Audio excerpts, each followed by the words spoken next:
Xin chào tất cả các bạn đã trở lại kênh của mình là Chami đây. Các bạn ơi, và hôm nay thì Mi sẽ lấy cái cục slime của Mi ra chơi nha. Thì hôm nay thì đây là cái cục slime này thì Mi đã làm rất là lâu rồi, nhưng mà không có thời gian để quay á nè, nên các bạn thông cảm. Hồi trước mình có làm để mình chơi cho đỡ buồn, nhưng mà mình không có quay cho các bạn xem, và bây giờ mình sẽ cho các bạn xem rồi nè. Mình đặt tên cho nó là slime thiên nhiên. Thiên nhiên như mọi người, thiên nhiên. Các bạn ơi, và mình sẽ mở cái hộp này ra nha.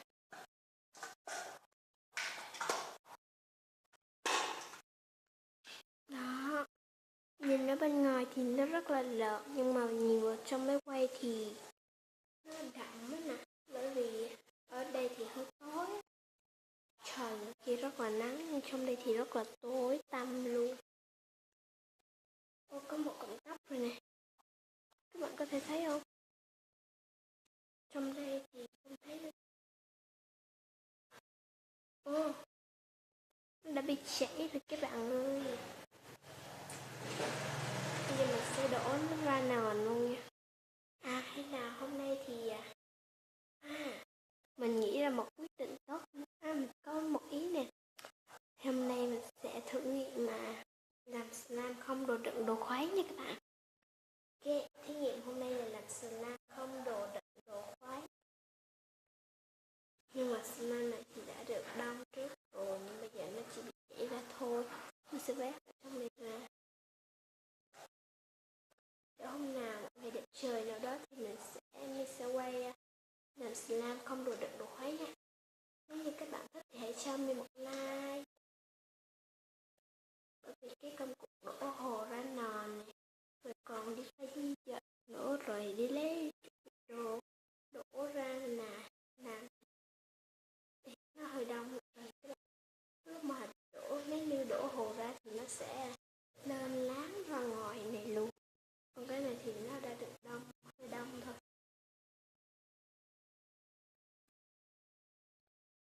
Hôm nay có quyết định là lấy ra để fix cái này lại, để có một video ngắn cho các bạn xem thôi, nhưng mà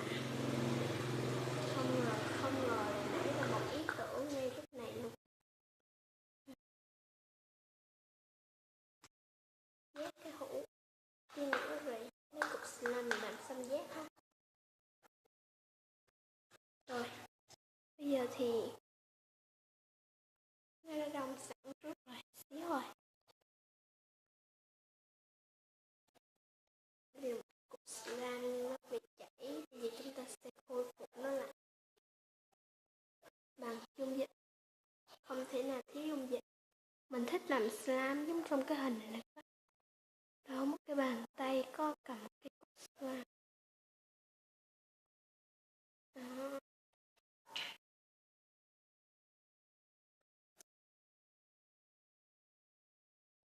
Mình sẽ nhỏ dung dịch từ từ vào cho nó đông thành cục slime thật là đã.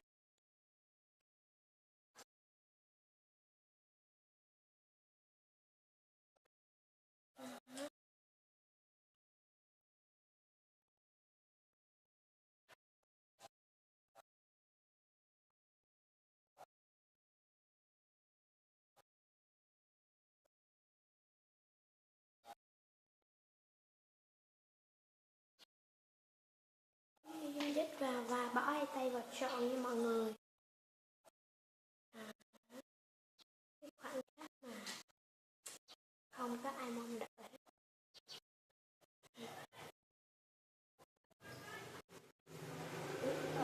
Khi ở người Quán thì họ bán rất là, mình nghĩ khi ở người Quán thì người ta bán rất là đắt đó các bạn, bán đắt sao mình thấy là đắt, chung là một chữ đắt thôi.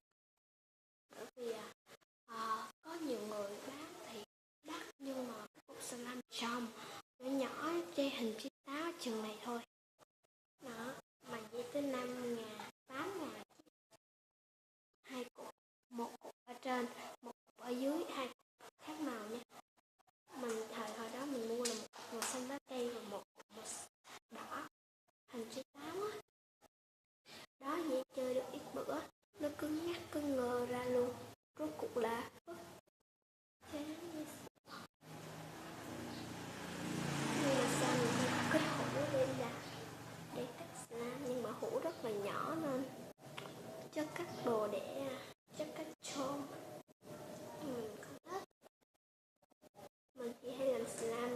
trường cho mấy bạn lớp mình rất là thích slam, nhưng mà sắp xa trường rồi, với lại sắp xa bạn rồi.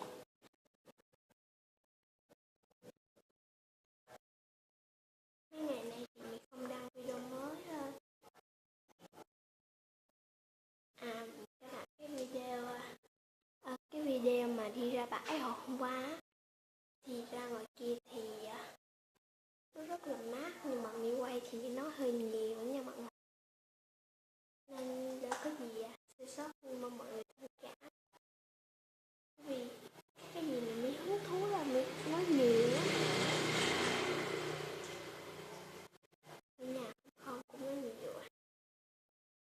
Thật ra là hồi hôm qua mẹ đang ngủ thì mẹ nói là ra bãi để chơi cho mát, nhà nóng quá thì ok, mi dột dậy đánh răng súc miệng rửa mặt, cái đem điện thoại đi theo, định là ra kia mở nhạc, ai về ra kia kêu là mình sẽ cho các bạn, tại sao mình không cho các bạn tận hưởng cùng mình ta, thì mình mới mở cái máy quay lên để mình quay cho các bạn xem đó. Hôm qua thì mình có nhờ mẹ mình quay giùm, không biết là chưa có kiểm tra lại kỹ nữa, mình không biết mẹ mình có quay trước mặt mình không nữa.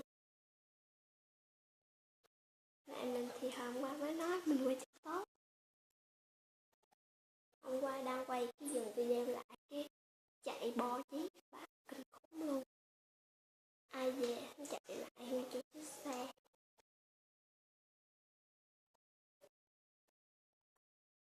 Xe chạy hút đáy luôn. Sợ bò lắm các bạn.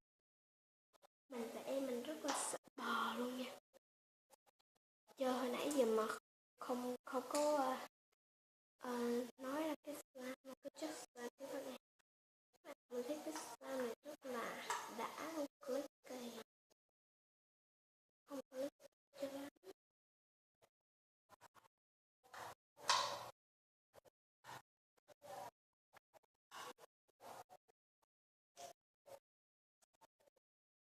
Thì cũng rất là đã.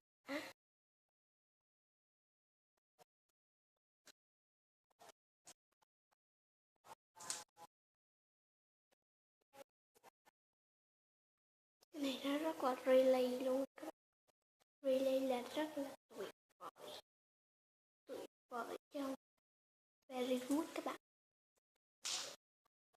Slam very good. Hồi sáng thì mình mới đi lên trường để mà đi dự liên hoan ở trường mới về. Hồi nào rảnh thì mình sẽ quay TikTok.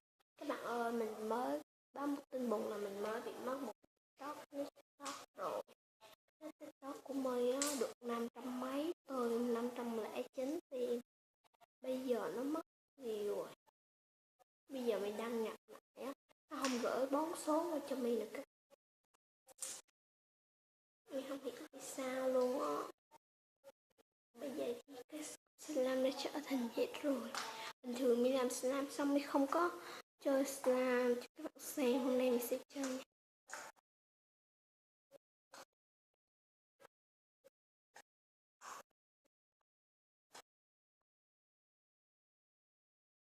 Nhìn ở trong máy quay thì hơi tối nên cục slam hơi đen, còn nhìn ở ngoài á nó hơi hôi nhưng mà nó rất là đẹp, nó xinh xinh. Điều đặc biệt là trước mình chọn màu xanh biển làm mà bây giờ nó ra màu gì. Hơi khó chịu.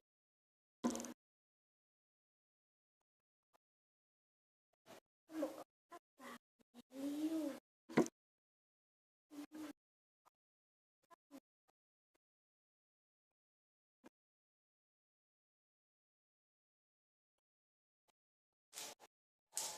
Mới đổi vậy các bạn nên cái nick TikTok mới của My là Trà My bón bón nha các bạn.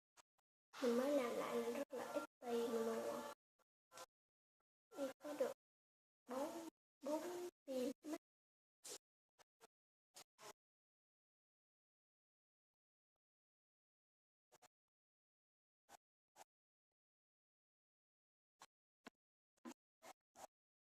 Có một bạn học sinh đi về trường quay nha.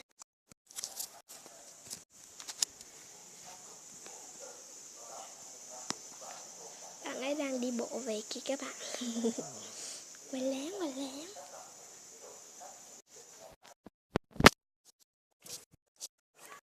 Đây, mình sẽ đi ra đây cho nó sâu sắc, cho các bạn xem cái màu của slime.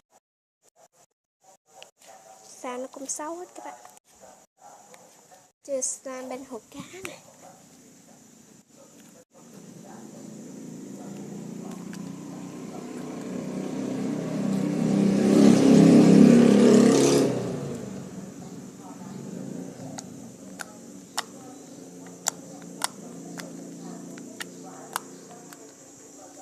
Mấy em cá nè.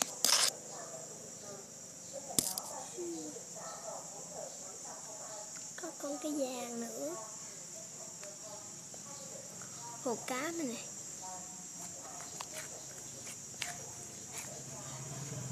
Nhà mình thì mua 10 mấy triệu tiền lan đó mọi người. Ở đây thì nó hơi tối, ít bữa nữa thì mình sẽ quay cho các bạn thấy nha.